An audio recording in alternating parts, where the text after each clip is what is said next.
Y vi un gran trono blanco y al que estaba sentado en él, de delante del cual huyeron la tierra y el cielo, y ningún lugar se encontró para ellos. Y vi a los muertos, grandes y pequeños, de pie ante Dios. Y los libros fueron abiertos, y otro libro fue abierto, el cual es el libro de la vida. Y fueron juzgados los muertos por las cosas que estaban escritas en los libros según sus obras. Y el mar entregó los muertos que había en él, y la muerte y el Hades entregaron los muertos que había en ellos, y fueron juzgados cada uno según sus obras. Y la muerte y el Hades fueron lanzados al lago de fuego. Esta es la muerte segunda. Y el que no se halló inscrito en el libro de la vida fue lanzado al lago de fuego. Esta profecía y este último evento de todo el programa profético de Dios se llama el juicio del gran trono blanco. Con este evento termina, esto es muy importante para todos ustedes, los estudiantes de escatología o de profecía, el juicio del gran trono blanco, que también se llama el juicio final, porque es el último de los juicios que Dios va a llevar a cabo. Y en este juicio van a estar únicamente los no creyentes, los no salvos, todas aquellas millones de personas que rechazaron el evangelio de la gracia de Dios estarán en este juicio. Y después de este juicio entramos al reino eterno de Dios. Este juicio va a ser después del reino milenial. Entonces les voy a dar un panorama rapidísimo para que nos podamos ubicar. Ahorita nos encontramos en este periodo de 2000 años que se llama también la época de la iglesia. Son 2000 años aproximadamente que están a punto ya de terminar. El próximo evento ahorita es el arrebatamiento de la iglesia. Somos sacados millones de personas desde Pentecostés hasta nuestros días del mundo. Porque en el arrebatamiento no se van a ir los santos antes de la cruz. O sea, de Adán hasta la cruz de Cristo son los santos del Antiguo Testamento. Ellos van a resucitar hasta después en la segunda venida de Cristo. Entonces, en el arrebatamiento es del Pentecostés, Hechos capítulo 2, hasta que Jesús venga por nosotros, solamente los que estamos en Cristo. El arrebatamiento es para la iglesia. La iglesia no existía en el Antiguo Testamento. Síganme con mucho cuidado. Entonces, en el arrebatamiento la iglesia es arrebatada o sacada del mundo, y después del arrebatamiento sigue un periodo de 7 años que se conoce como la 70 semana de Daniel.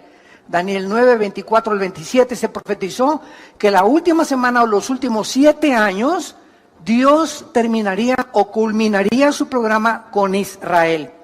Al terminar la tribulación o los 7 años de la gran tribulación, bajamos con Cristo a establecer el reino milenial de 1000 años. Y cuando terminen los 1000 años, que son casi se llaman las vacaciones del cristiano, es el juicio del gran trono blanco. Y en el gran trono blanco van a resucitar todos los espíritus que se encuentran en el Hades. ¿Qué es el Hades? La prisión interna en el centro de la tierra, donde se encuentran todas las almas, desde Adán hasta nuestros días, que no van a tener la salvación. Y van a resucitar, por eso dice, el Hades entregó sus muertos para presentarse y demostrarles Dios lo burlones que fueron. Porque ahorita existe un espíritu de burla, de comentarios tontos de gente que Dios es esto, que la religión es esto, gente ignorante, que no tiene ni siquiera idea ni la conciencia que el día de mañana vas a morir. Y que el día que tú te mueras, no importa cuánto te burles y cuánto desprecies las palabras de Jesucristo, te enfrentarás al juicio final. Es como cuando Blaise Pascal el gran físico matemático francés, cristiano, una eminencia todavía en la física, tuvo un debate con un ateo. Y el ateo le dijo a Blaise Pascal, ¿sabes una cosa? Para mí, después de la muerte, no existe nada. No hay ni infierno, ni cielo, ahí se acabó la existencia. Y Pascal le dijo, pues sabes una cosa, que yo opino lo contrario a ti. Un hombre llamado Jesucristo vino y murió en una cruz y resucitó de los muertos, y la resurrección de Jesucristo transformó el imperio romano. Pero déjame decirte una cosa, le dice Pascal al ateo, ya sea que si tú tienes razón, yo no pierdo nada. Pero si yo tengo razón y Jesús realmente resucitó de los muertos, ¿qué amolada te vas a llevar? Así que pues de todas maneras, ¿verdad? Si no es cierto, no perdimos nada, pero si es verdad, entonces aquellos que se burlaron y que persiguieron y que despreciaron completamente el mensaje de Jesús, no tendrán oportunidad de arrepentirse por haber vivido vidas tan orgullosas, tan vanas, tan burlonas y tan despreciativas al mensaje de la palabra de Dios. Muy bien, este juicio, como acabamos de mencionar, se llama el juicio del gran trono blanco y es el evento final antes de que entremos a la eternidad. Acabando este juicio, ya estuvimos 1000 años aquí en el mundo, viene el juicio, son lanzados al lago de fuego y de ahí entra Apocalipsis 21 y Apocalipsis 22, que se llama la eternidad. Todavía en el milenio, o sea, en los 1000 años que vamos a tener aquí con Jesucristo en la tierra, va a haber pecado. Todavía en el milenio va a haber muerte. Dice Isaías 65 que el pecador de 100 años será maldecido. Y vamos a vivir 1000 años, que es el mismo periodo de tiempo que se nos dio antes del diluvio universal. Por ejemplo, Matusalén vivió 969 años, que es la persona que más tiempo se le ha extendido la vida, pero Noé a los 500 años, ¿verdad?, comenzó a tener hijos. Entonces todo ese lapso de tiempo y de vida se detuvo después del diluvio por la maldad humana. Si con los 80 años que Dios nos da de vida, 70 años, miren nada más a dónde hemos llevado el mundo. Estamos al borde de una tercera guerra mundial. Imagínense que se nos dieran 500 años, ya nos hubiéramos acabado desde hace muchos siglos. Entonces, el hecho que Dios haya reducido el lapso de la vida humana fue un acto de la misericordia de Dios para poder perpetuar más la vida de los seres humanos. Muy bien, vamos a ver en primer lugar, en este juicio, quiénes van a ser los participantes. Dice el versículo 11, vi un gran trono blanco y al que estaba sentado en él, de delante del cual huyeron la tierra y el cielo, y ningún lugar se encontró para ellos. Y el versículo 12, dice la Biblia que el apóstol Juan vio. ¿A quiénes vio? A los muertos, grandes y pequeños. Esto no se habla los que medían 1,90 de estatura y los que medían 1,50 de estatura. Aquí no tiene que ver la estatura. Grandes y pequeños se refiere a las clases sociales, reyes, príncipes de la realeza, los peroration, como decimos en México, ¿verdad? Y también los indígenas y las de las clases más bajas, porque tanto los que están hasta arriba como los que están hasta abajo, muchos de ellos rechazaron a Jesús. Entonces Juan vio que estaban todos ellos, y vean ustedes lo que dice, de pie ante Dios. Entonces, en este juicio vamos a ver que en primer lugar estarán todas aquellas personas que rechazaron el evangelio de Jesucristo. Si vemos rápidamente en Juan capítulo 5, versículo 25 en adelante, que Jesús dijo cuando estaba en el mundo, de cierto les digo, viene la hora, y ahora es, cuando los muertos oirán la voz del Hijo de Dios, y los que la oyeren vivirán. Porque como el Padre tiene vida en sí mismo, así también ha dado al Hijo el tener vida en sí mismo. Y también le dio autoridad de hacer juicio, por cuanto es el Hijo del Hombre. En este juicio estará aquel que hace 2000 años murió en una cruz, en medio de dos ladrones, en medio de las burlas de la gente, en medio de las burlas de los griegos, de los filósofos, en medio de las burlas de los religiosos, en medio de todo ese cúmulo de personas que él había sanado, había librado de los demonios, y sin embargo, esos que 8 días antes le dijeron, Hosana el que viene en el nombre del Hijo de David, en el Domingo de Ramos, 8 días después le estaban poniendo clavos en las manos. Entonces Jesús se estará en este juicio, y entonces Él será, ¿verdad?, el testigo más grande en el universo de que las personas que van a ser llamadas a enfrentarse a este juicio no tendrán la oportunidad, porque están, dice la Biblia, de pie. Aquí ya nadie se va a hincar, aquí ya nadie tendrá la oportunidad de decirle, Señor, ten misericordia, perdóname, ahora sí, Jesucito lindo, mi dulce compañía en el Padre, ya no podrás sacar tu estapita de San Judas Tadeo tampoco, ni de San Cristóbal, no vas a poder invocar a la monja, ni al Papa, ni a Abraham, ni a nadie, será demasiado tarde. En este juicio no hay gracia, en este juicio no hay misericordia, en este juicio se terminó completamente la bondad que Dios ha manifestado, y por eso se llama la época que vivimos, la época de gracia. Porque es la oportunidad que Dios nos da de venir a la cruz. No es cuando nosotros querramos, es cuando oyes su voz, no te endurezcas. Esta es la tragedia del ser humano. Pues yo me voy a convertir cuando tenga 40 años. O después de que ya tenga los 5 millones que estoy tratando de tener en mi negocio, voy a ir a la iglesia. O tal vez cuando vaya en la ambulancia y ahí en la camilla le diga, Jesucito, perdóname de todos mis pecados. O cuando ya esté en el quirófano y antes de que me intervengan quirúrgicamente, le voy a pedir perdón a Dios. Dice la Biblia, Dios no puede ser burlado.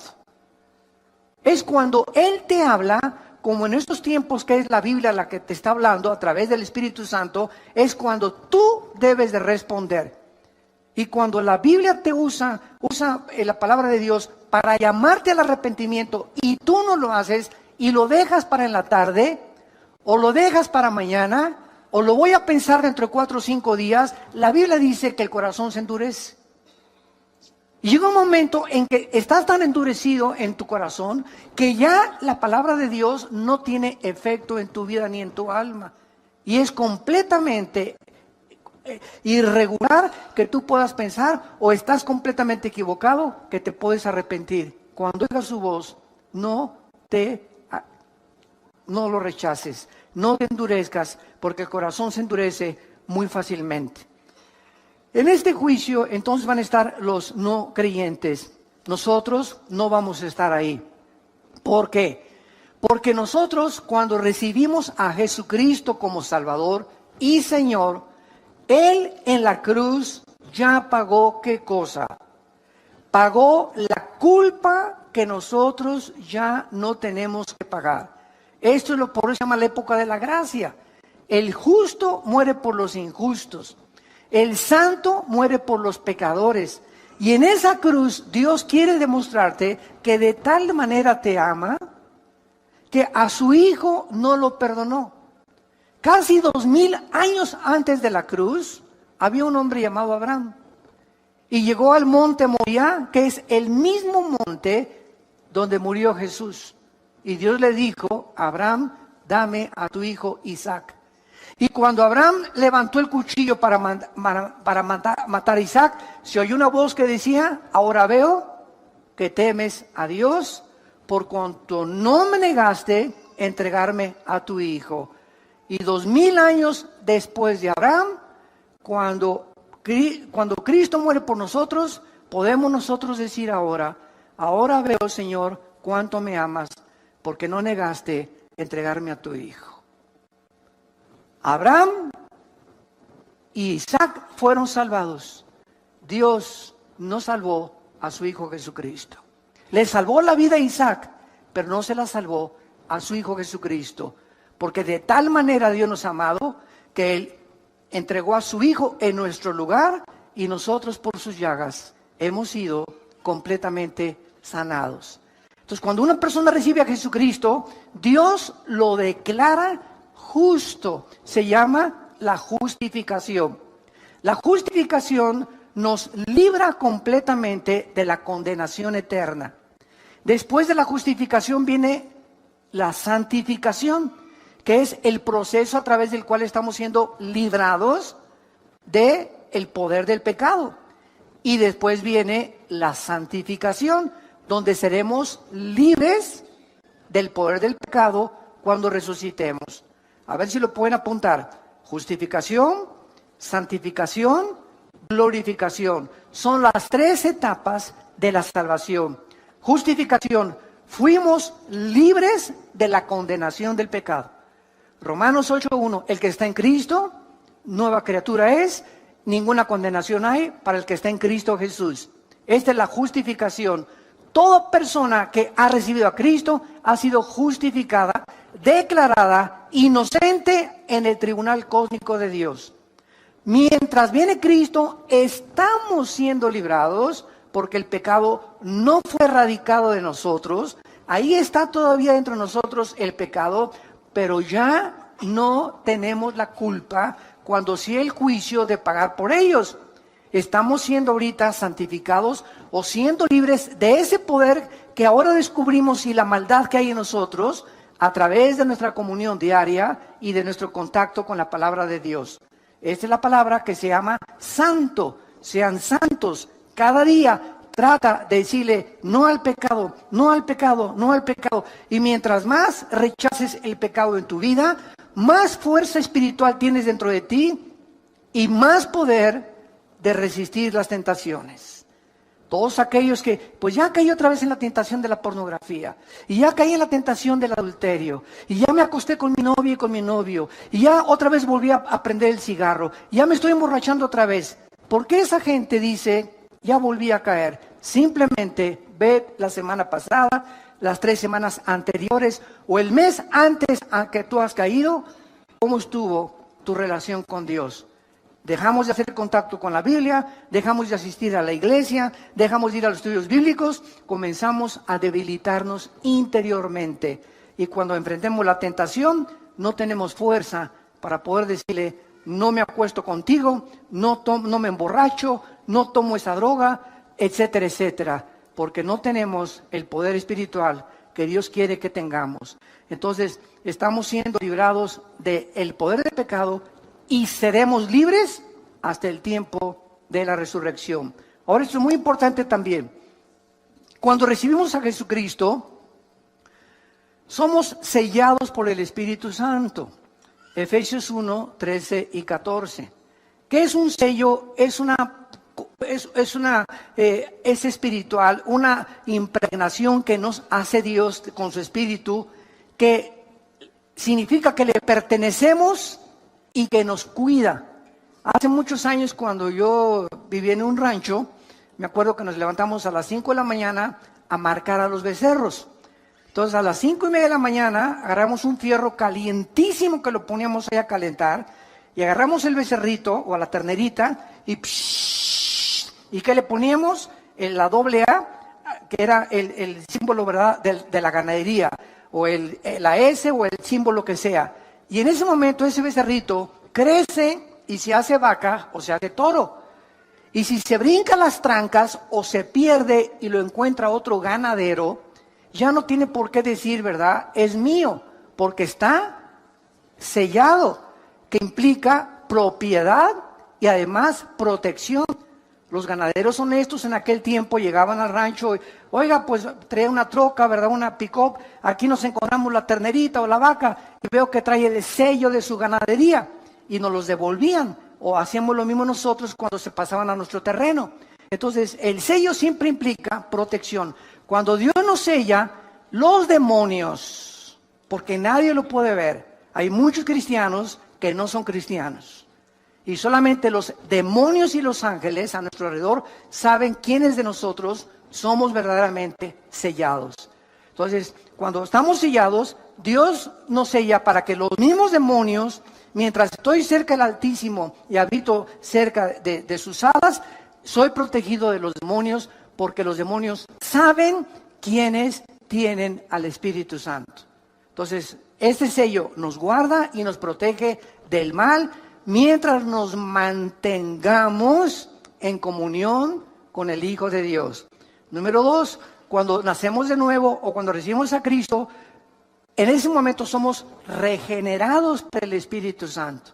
En otras palabras, nuestra antigua vida es despertada, el foco que tenemos apagado con el cual nacimos, que es el Espíritu, se prende y comenzamos a venir a la Biblia y comienzo a entender la Biblia y algo de la Biblia me comienza a atraer, comienzo a tener hambre de la palabra de Dios porque he nacido espiritualmente.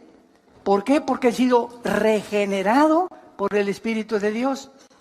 Y en tercer lugar, somos bautizados con el Espíritu Santo. Durante muchos años se estuvo pululando por ahí o propagando que esto yo le considero una herejía, de que, a ver, pásenle aquí los que no han recibido el bautismo del Espíritu Santo.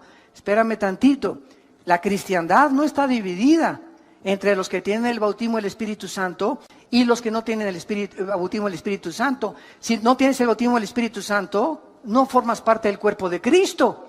Y si no formas parte del cuerpo de Cristo, no eres cristiano. Entonces, ¿cómo puedes decirme a mí que recibo a Cristo como un niño cuando nace, pues nació sin páncreas? O le faltan los pulmones. No nacimos incompletos. Dicen Colosenses 2 que estamos completos en Él. 1 Corintios 12:13, por un solo Espíritu fuimos todos bautizados y a todos se nos dio a beber del mismo Espíritu. No hay ningún cristiano que le falte nada. Dice 2 de Pedro capítulo 1, todas las cosas que pertenecen a la vida y a la piedad nos han sido dadas. Pasado, pretérito. No nos falta nada más que crecer en la gracia y en el conocimiento de Dios. Entonces no puede haber cristianos que les falta algo. Y lo más grave fue cuando se llegó a enseñar y tienes que hablar en lenguas para dar evidencia que tienes al Espíritu Santo. Eso ya se convirtió en una herejía. ¿Por qué es una herejía? Porque el cristiano no es conocido por los dones, sino por el fruto. Los mormones hablan lenguas, los adventistas hablan lenguas, allá en las tribus de África hablan lenguas. Eso no es evidencia absolutamente de nada. La evidencia de que nosotros somos hijos de Dios es el fruto. Jesús dijo, por el fruto los conoceréis, no por los dones que pueden ser falsificados. Entonces esto es muy importante para que no tomemos 2 o 3 eventos en el libro de los Hechos y armemos una doctrina que porque en el libro de los Hechos unos creyeron y no habían recibido el Espíritu Santo, sea un patrón en el cual todos tienen que seguir. El libro de los Hechos es un libro narrativo, histórico, que cuenta la transición entre el judaísmo y el cristianismo. Y se necesitaban evidencias físicas porque aún no podían los cristianos entender porque las epístolas no habían sido escritas. No había sido escrito Romanos, ni Corintios, ni Efesios, ni Gálatas, ni Colosenses, ni Tito, ni las de Pedro, etcétera, etcétera. Estaban completamente desarmados y desnudos.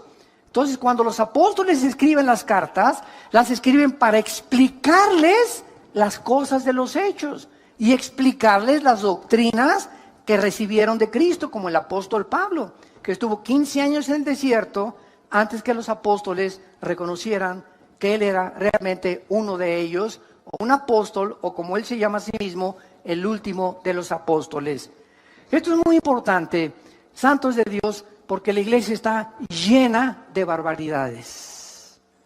La iglesia está llena de doctrinas y tradiciones de hombres. Esta cosa de que el bautismo era algo que después de ser cristiano lo tienes que recibir, comenzó en los años 70 del siglo pasado. Hace 40 años, 50 años más o menos. Entonces así se van introduciendo cosas que se acaban aceptando como una verdad. Cuando la Biblia, regresamos a la Biblia y la Biblia nos vuelve otra vez a dar una reforma, una renovación de las cosas realmente como fueron escritas. Entonces, esta es la razón por la cual en el juicio del gran trono blanco los cristianos no vamos a formar parte. Ya fuimos sellados, bautizados, regenerados y la unción la tenemos dentro de nosotros. Finalmente, ¿qué significa la palabra cristiano? Como una vez me preguntaron en una entrevista por televisión, ¿usted por qué no cree en el bautismo del Espíritu Santo? Si no lo creyera, no fuera cristiano. ¿Por qué? Porque dice 1 Juan capítulo 2, 21 en adelante, que la unción, ¿qué es la unción? El Espíritu Santo. ¿Sabe lo que significa la palabra cristianos o cristiano? Cristos, ungido. Anos, pequeño. ¿Quién es un cristiano? Una persona pequeña, ungida. Una persona que no importa el color de su piel, lo alto, lo grande, la condición cultural, es una persona que tiene la presencia del Espíritu Santo. Si tú no tienes la presencia del Espíritu Santo, puedes ser católico, evangélico, venir a vida nueva, bautizado, remojado, revolcado, como le quieras llamar, mormón, testigo de Jehová, ciencia cristiana. Ninguna iglesia nos hace cristianos. Nos hace cristianos el bautismo del Espíritu Santo. Y la palabra bautismo, ¿qué significa? La palabra bautismo significa identificar, amalgar, hacer uno con otra persona. Entonces, cuando recibimos a Cristo, el Espíritu Santo nos une al cuerpo de Cristo, nos amalga, nos funde, nos identifica. Y en ese momento somos parte de su cuerpo, de sus huesos y de su carne. Y Él es la cabeza. Entonces, esto es el bautismo del Espíritu Santo, la operación mediante la cual el Espíritu Santo nos funde, nos amalgama en el momento de la conversión. No mañana ni horas después, en el momento que le recibo como mi Señor y mi Salvador. Y de ahí en adelante, solo me hace falta crecer en la gracia y el conocimiento de Dios. Estamos completos en Él. No hay cristianos que tengan algo y cristianos que no tengan algo. O somos completamente cristianos por la presencia del Espíritu Santo y formar parte del cuerpo de Cristo, o no somos cristianos. Tan sencillo como es. Ahora, muy bien, pasemos en segundo lugar. ¿Cuáles son los propósitos de Dios para este juicio? En primer lugar, purgar el pecado del universo. Cuando Jesús termine de juzgar al mundo en su trono blanco, de ahí en adelante, después del trono blanco, vean lo que dice Apocalipsis, el pasaje que tenemos estudiando en el versículo 11 y 2. Vi un gran trono blanco y al que estaba sentado en él, delante del cual huyeron la tierra y el cielo. Ningún lugar se encontró para ellos. Vean ustedes que es en el tiempo de este juicio, cuando el cielo y el universo desaparecen para siempre. Los cielos y la nueva tierra no serán hasta después del milenio, después de este juicio. Es precisamente este juicio la culminación del programa profético de Dios. De ahí en adelante, después de este juicio, cielos y nueva tierra, donde ya no existe el pecado. Entonces, esta es la última cosa que hace Dios para purgar el pecado del universo. Y en este juicio estarán ahí todos los creyentes, todos los no creyentes, y verán el mundo que amaron, donde quisieron establecer sus propiedades, la fama, el éxito, la popularidad, ese mundo que pasa, que es vano, que es incierto, que es temporal, ese mundo donde ellos creían que podían triunfar, o donde pusieron toda su esperanza y toda su herencia, así, ¡puf!, desaparecerá con todo el universo alrededor. Por eso la Biblia nos manda en 1 Juan, versículo 2, 15 al 17, amados míos, no améis al mundo. ¿No se contradice con que de tal manera amó Dios al mundo? Vemos aparentes contradicciones en la Biblia. Fue una muy buena pregunta que me hicieron. Oiga, ¿por qué dice en Juan 3:16, de tal manera amó Dios al mundo? Y 1 Juan 2, 15 al 17, no améis al mundo. Juan, en el Evangelio de Juan capítulo 16 también, el mundo os aborrecerá. Entonces tenemos que entender claramente que cuando dice de tal manera amó Dios al mundo, se refiere a las personas. Y cuando dice la Biblia, no améis al mundo, se refiere a lo que Satanás le ofreció a Cristo. En Mateo capítulo 4, te ofrezco el mundo con su gloria, y la fama, y el poder, y el éxito, y el dinero, y todo. Tú no importa sobre quién pases, si quieres llegar a la cima y ser presidente o diputado, o tener una compañía, o ser el mejor deportista, o el mejor cantante. ¿Sabes una cosa? Que no te importe nada. Vende tu alma al diablo. Acepte el dinero que te estoy dando. El éxito y la popularidad que te voy a dar es lo que tú necesitas. Eso es el mundo. Los deseos de la carne, los deseos de los ojos y la vanagloria de la vida. Lo que el mundo nos quiere ofrecer es lo que nos manda Cristo, que no amemos. No nos vayamos con la finta. El mundo es como un espejismo que nos promete esto, sin embargo, cuando es como un regalo, hace mucho oí ese ejemplo, es como un regalo envuelto con muchos moños, y de repente abro el regalo, qué bonito regalo, y le quito los moños y descubro que está vacío, no hay nada ahí. Así es el pecado. Participas del pecado, pruebas del pecado, y cuando lo experimentas el pecado, te das cuenta que no hay nada que te haya podido llenar. Sigues más frustrado, más amargado, más desilusionado, porque ese vacío solo lo puede llenar el Hijo de Dios.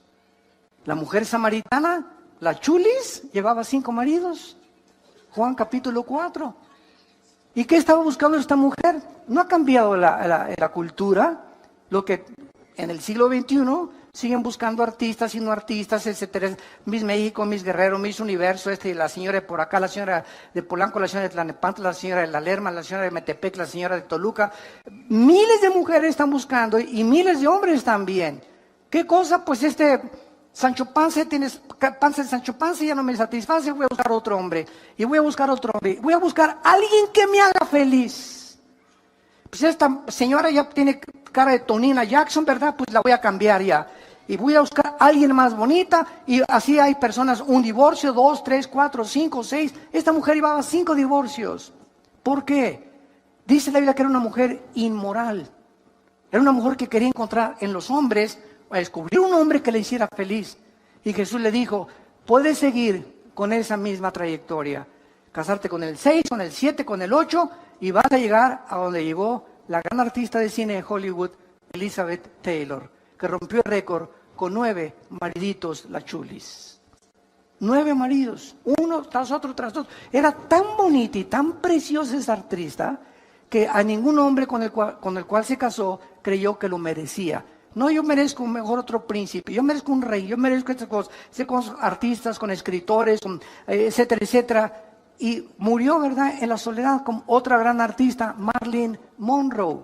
Otra artista de Hollywood también, ¿verdad?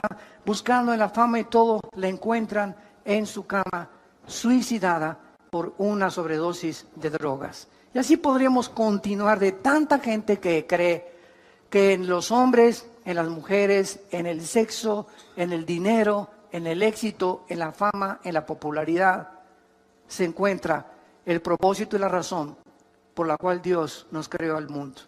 Todas estas cosas le dijo Dios a la mujer samaritana: de esa agua vuelve a beber y volverás a tener sed. Mas el agua que yo te ofrezco será una fuente de agua viva que salte para vida eterna. Solo Jesús, lo que Él nos ofrece, verdaderamente nos va a satisfacer y nos va a llenar. Mientras tú no estás a Jesús, estás abriendo pozos con agua podrida, con agua echada a perder. Del pozo que tú quieras sacar el agua, nunca va a satisfacer lo que solo Jesús nos puede dar. En segundo lugar, este juicio no solamente es para purgar el pecado y desaparecer el universo y el mundo y la creación del todo, sino también para vindicar, en segundo lugar, la justicia de Dios. Puesto que los juicios de Dios jamás son arbitrarios ni injustos, las personas que están en este juicio, vean ustedes el versículo 12 de Apocalipsis 20, serán juzgadas por las cosas que estaban escritas según sus obras. Qué interesante es esta declaración. Qué paradójico. No somos salvados por las obras, ¿de acuerdo? Dice Efesios 2, 6 y 7, y 8 y 9, que no fuimos salvados por las obras, sino por la fe. Y es un don de Dios. Pero cuando tú te mueras, tus obras que no te salvaron serán usadas para juzgarte. Qué irónico. Mientras somos salvados no son por las obras, pero cuando mueras, las mismas obras que no te pudieron salvar serán usadas para tu juicio final. Y entonces todo lo que hiciste, y ahí podrá, ¿verdad?, llegar una persona y decirle: oiga, oye, Jesucito lindo, pero fui bueno con mi esposa de vez en cuando, y en Navidad le regalé dulce a los niños. Y entonces Jesús le va a decir lo que le dice el juez a un asesino: a ver, pitirijas, pásale para adelante, tiene 50 años de prisión. Y le contesta el pitirijas al juez: oiga, señor juez, pero también soy buen esposo y le di dulce a los niños y construí 3 asilos. Y el juez le contesta: pitirijas, pero no estás juzgado, no estás siendo juzgado por eso, estás siendo juzgado por el crimen que cometiste. Las buenas obras que tú hiciste no te son tomadas en cuenta, estás siendo juzgado no por lo que hiciste bueno, sino por lo que dejaste hacer al matar a una persona. Entonces nadie podrá en aquel tiempo con Dios decirle: es que hice un convento para las monjitas, acuérdate de eso, Jesús, allá en Coyoacán tuve un convento para las monjitas, y me vestí de Santa Claus en diciembre para regalarles a los niños. No vas a ser juzgado por eso, vas a ser juzgado por los pecados que van a estar en el libro de las obras escritas desde que tú naciste. Y no habrá nada, absolutamente ningún abogado, por más dinero que hubieras tenido, que te pueda absolver. Y en tercer lugar, esto es lo más importante, este juicio tendrá como propósito determinar el castigo de cada quien. No crean que todos van a irse, ¿verdad?, al infierno, y todos van a purgar el mismo castigo y el mismo dolor y las mismas torturas y los mismos sufrimientos, de ninguna manera. Veamos en Mateo capítulo 11. ¿De qué forma no es verdad que todos en el infierno o en el lago de fuego van a sufrir igual? De ninguna manera. Hay muchísimas evidencias, como lo vamos a leer, que las personas serán juzgadas en base al conocimiento que tenían y a las oportunidades que tuvieron mientras estaban vivos para arrepentirse y recibir a Cristo. Antes de leer Mateo 11, por ejemplo, ¿qué de las personas musulmanes o hindúes? Y esta pregunta siempre me la han hecho en los debates. ¿Qué de las personas, oiga, que nunca oyeron hablar de Cristo? Mi tío fue hindú, mi tío fue budista, mi tío fue por allá en una isla, y hay millones de personas, y esto es una realidad, no lo podemos negar. Todavía hay millones de personas en el mundo que nunca han oído hablar de Cristo. ¿Cómo las va a juzgar Dios? Es una muy buena pregunta, y la Biblia nos da la respuesta. Pero lo vamos a ver después en Romanos 2. Veamos ahorita aquí en Mateo 11, y ahorita contestamos esa pregunta. Versículo 20.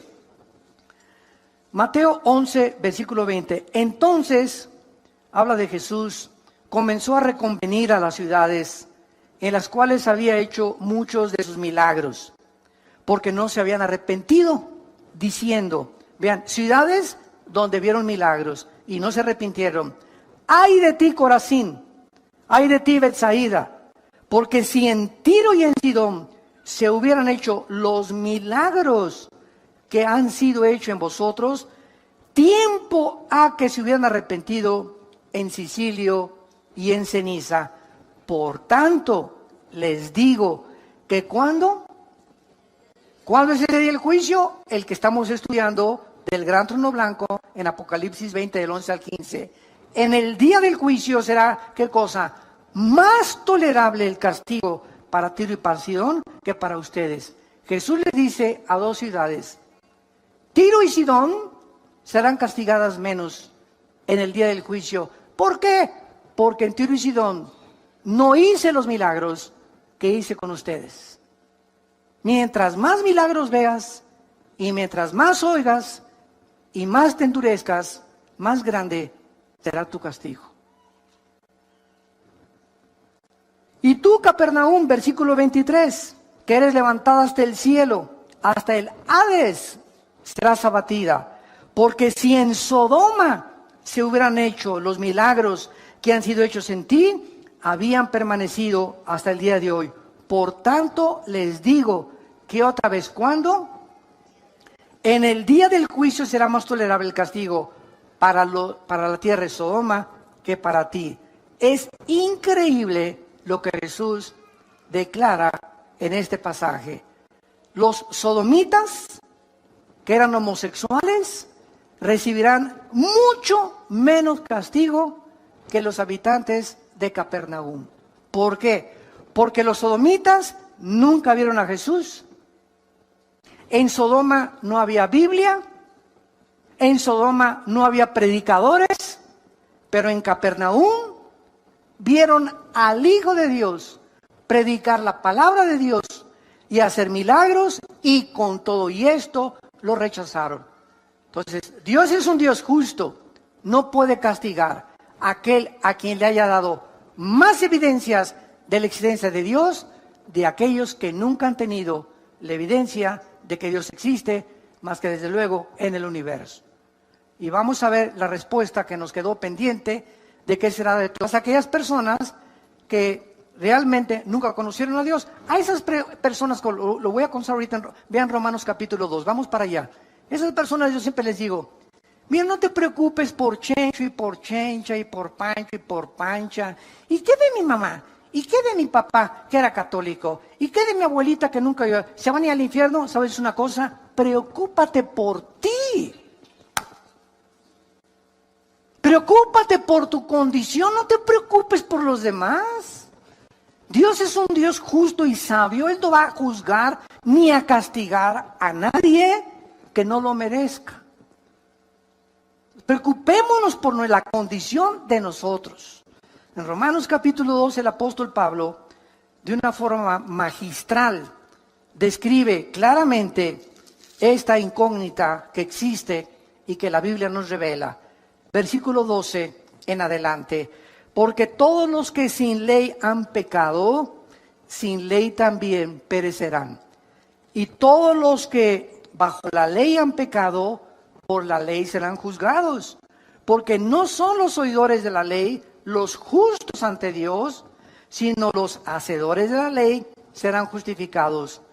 Porque cuando los gentiles que no tienen ley hacen por naturaleza lo que es de la ley, estos, aunque no tengan ley, son ley para sí mismos, mostrando la obra de la ley escrita en sus corazones, dando testimonio su conciencia y acusándoles o defendiéndoles sus razonamientos, en el día en que Dios juzgará por Jesucristo los secretos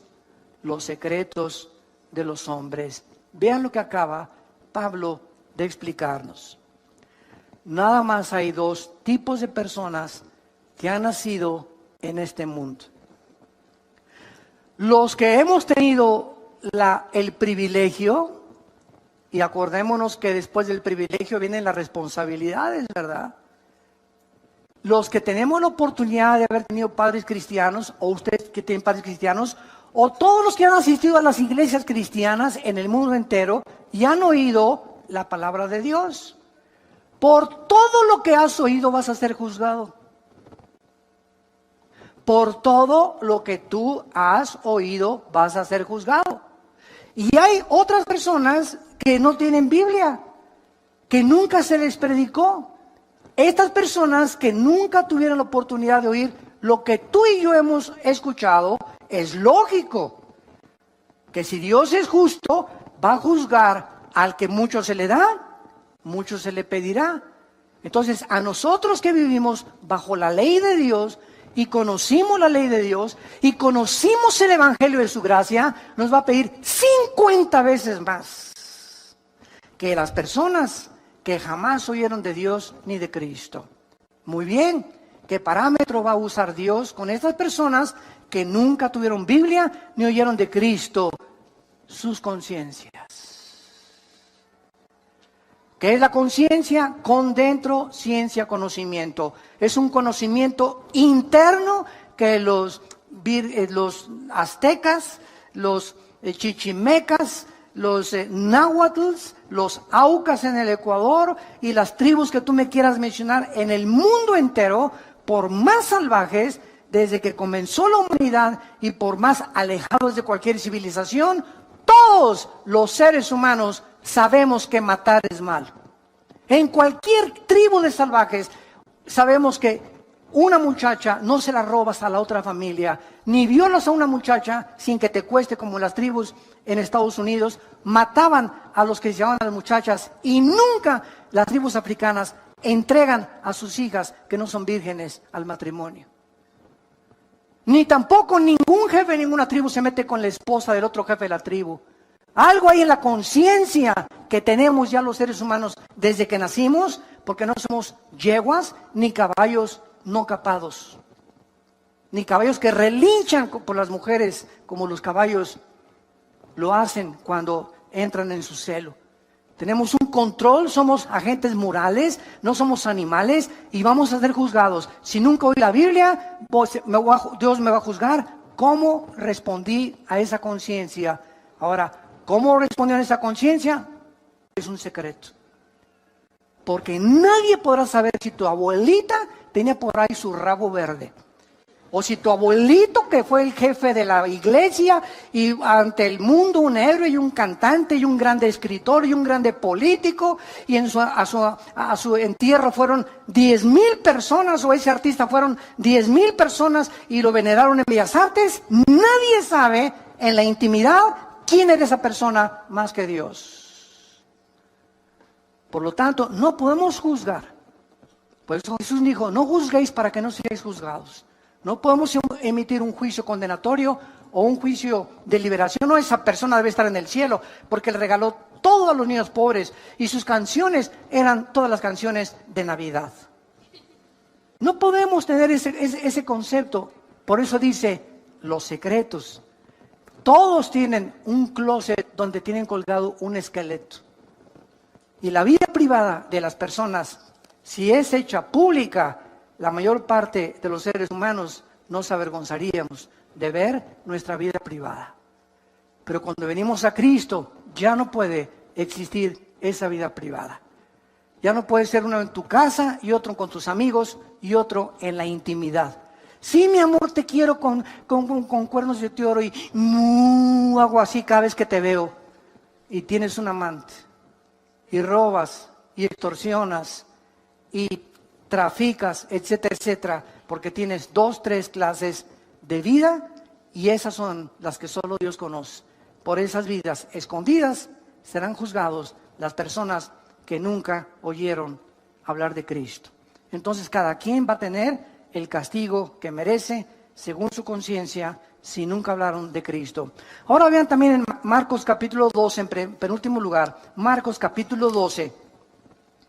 Versículo 38 al 40, estas verdades que Jesucristo continúa confirmándolas. Dice Marcos 12, 38 al 40, y les decía en su doctrina, guardaos de los escribas, o sea, de los religiosos, que gustan de andar con largas ropas y aman las salutaciones en las plazas y las primeras sillas en las sinagogas y los primeros asientos en las cenas, que devoran las casas de las viudas y por pretexto hacen largas oraciones, estos recibirán mayor juicio, mayor condenación. Todos aquellos que se autonombraron líderes religiosos, no importa de qué religión haya sido, y que se hayan autonombrado puesto para dirigir a las personas y hayan explotado a sus semejantes y se hayan aprovechado de sus semejantes, lo mismo que políticos que toman un puesto político, ¿para qué? Para ayudar al pueblo, para sacar al pueblo, para levantar esa ciudad, para mejorar esa ciudad, para levantar esa república, para esa nación. Y al contrario de esto, exploten y roben. Y se apropien de aquello que es del pueblo, recibirán mayor condenación. Más grande será su juicio por el grande privilegio que Dios les permitió tener al sentarse como jueces, diputados, líderes religiosos, dictadores, presidentes de naciones. Esas personas van a ser las más grandes condenadas. Entonces nos damos cuenta que en este juicio, vamos a ver tus obras. Te puse presidente, cantante, te di dinero. ¿Qué hiciste con el dinero que te di? ¿Qué hiciste con la belleza que te di? ¿Qué hiciste con los dones musicales que te di? Todo saldrá a la luz. Lo que hiciste y lo que dejaste de hacer. Todas las obras serán juzgadas por aquel que conoce las intenciones y los pensamientos de nuestros corazones. No habrá nadie que se escape, ni Dios no podrá juzgar a nadie que no lo merezca. Oremos. Padre, te damos gracias en esta mañana por tu palabra, porque eres un Dios justo, que nos diste a tu Hijo. Nadie podrá en ese día declararse inocente, porque tú declararás ante la presencia de tus santos ángeles, de tus querubines y de la misma iglesia que somos nosotros, que dice 1 Corintios 6 que vamos a ser testigos en ese juicio como un gran jurado. Nadie podrá en ese momento llamarle a Dios injusto. Él pagará a cada quien según las obras, pensamientos que haya hecho mientras estábamos en el cuerpo. Y el mar entregará a todos los muertos que murieron en el mar. Todos los que están en las tumbas saldrán, los que se hallen en el Hades, y serán juzgados según sus obras. Y esta es la segunda muerte. Si hay una segunda muerte, es que hubo una primera muerte. La primera muerte es la física, la segunda muerte, la muerte eterna, la eterna separación del Creador de los cielos y la tierra. Y Dios en esta mañana te habla y te invita a que vengas a la cruz, a que le abras tu corazón a Jesús, a que encuentres en Él la satisfacción que tu alma ha estado buscando en tantas cosas que no son Él. Seguirás igual de vacío, de frustrada, de desilusionado, porque de esa agua, cada vez que tú vuelvas a beber, te volverá a dar sed. ¿Qué tengo que hacer? Me preguntarás esta mañana para abrirle mi corazón a Jesús. Arrepiéntete de tu vida. Arrepiéntete de tus pecados. ¿Qué significa arrepentirse? Ir en el camino en el que tú estás ahorita, descubrir que tu camino es un camino equivocado, que ya no puedes seguir caminando por ese camino y darte una vuelta de 180 grados e irte en dirección a Dios, regresar a tu Creador. Hay caminos que parecen derechos, pero su fin es camino de muerte. Vuélvete a Dios. Eso es lo que significa arrepentirse. Vuélvete a Dios. Date la media vuelta en tu vida y ven a Él. Abrázalo en esa cruz, porque con esa sangre que Él derramó, tus pecados y mis pecados son perdonados. Y dile con todo tu corazón, si lo quieres invitar en este momento a tu vida: te pido, Señor, perdón por mis pecados. Me doy la media vuelta de mi vida. Ya no quiero seguir caminando en el camino en el que me encuentro. Reconozco que soy pecador, pecadora, y que si tú no entras a mi vida y me das el poder de dejar el pecado, yo no lo podría hacer. Por eso vengo a ti, Jesús, para pedirte tu poder, tu perdón, para que tú me puedas, Señor, hacer la persona que tú quieres que yo sea. Te invito a mi corazón como mi Señor y mi Salvador, y te doy las gracias por tu muerte en mi lugar, en esa cruz. Amén. Amén y amén. Qué maravillosa es la palabra de Dios, ¿verdad? Qué linda es la palabra de Dios. Gracias a Dios por este libro. Y todos ustedes en esta mañana que han hecho esta oración por primera vez, ahí desde tu lugar, levanten la mano. Levanten la mano los que hicieron esta oración. Miren cuánta gente. Que Dios los bendiga. Que Dios los bendiga. Gracias a Dios. Gracias, que Dios te bendiga. Gracias, Señor. Gracias, que Dios te bendiga. ¿Alguien más? ¿Alguien más en esta mañana que no quiera salir por esa puerta como entraste? ¿Cuántos de ustedes entraron por esa puerta vacíos, buscando propósito, otros por curiosidad? No salgas como entraste. No sigas viviendo ni salgas a la calle con el corazón que tú tenías. Hoy te ofrece Dios el perdón de tus pecados. No lo rechaces. Tú no sabes si hoy es la última vez que Dios te ha hablado. Cuando oigas su voz, no lo rechaces. ¿Alguien más quiere levantar su mano? ¿Alguien más? Y decirle: Señor, aquí está mi vida. Te pido perdón. Gracias, que Dios te bendiga. Gracias. ¿Alguien más? Gracias, que Dios la bendiga. Gracias, Señor.